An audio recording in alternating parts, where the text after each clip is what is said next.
lot of advertising in Australia is very grey. It's very monocultural. I mean, all financial services is almost exclusively Anglo-Celtic. For Australian ads, advertising Australia, I mean, you will not, you'll see first Australian children, but you will not see an adult first Australian male. What policies do you all, each of you have, or if that's not quite a relevant question, what policies should the advertising media take on board to make Australia a much more interesting, because that's what we're missing out on, is the interesting other stories. I mean, it's so boring hearing North Shore all the time. Nick, I'm going to come to you, and obviously I should say, we've clearly gone for the demographic mix with this panel, but Nick. Yeah. three blokes with 7-year-old kids. Yeah.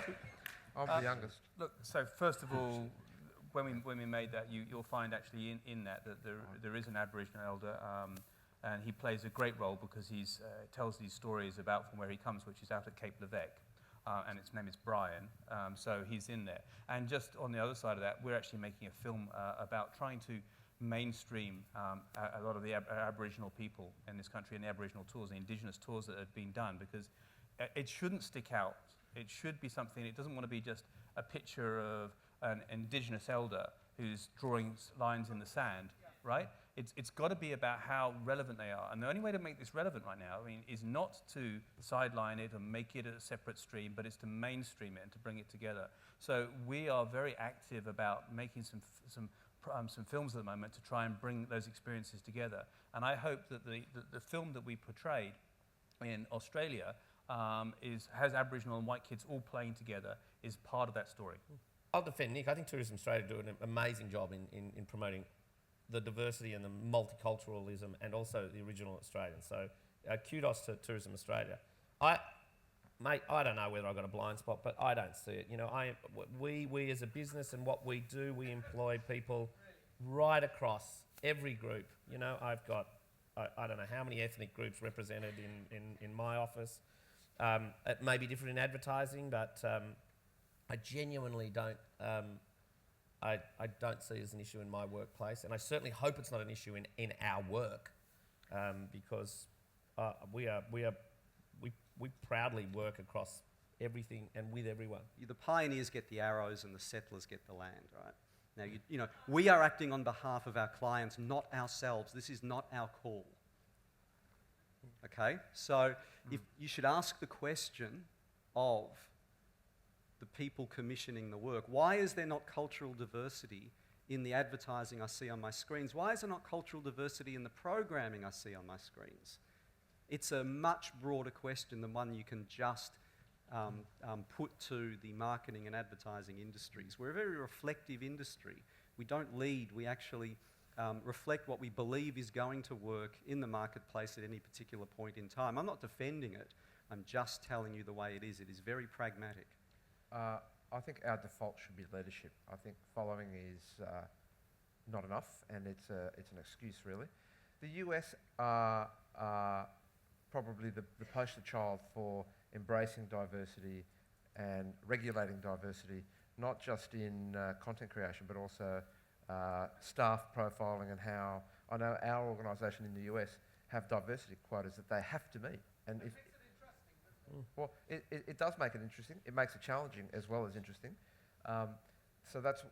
I actually agree with you. I think that it's something that, as a industry, we should embrace, and it's up to us to embrace. We shouldn't wait for someone to tell us.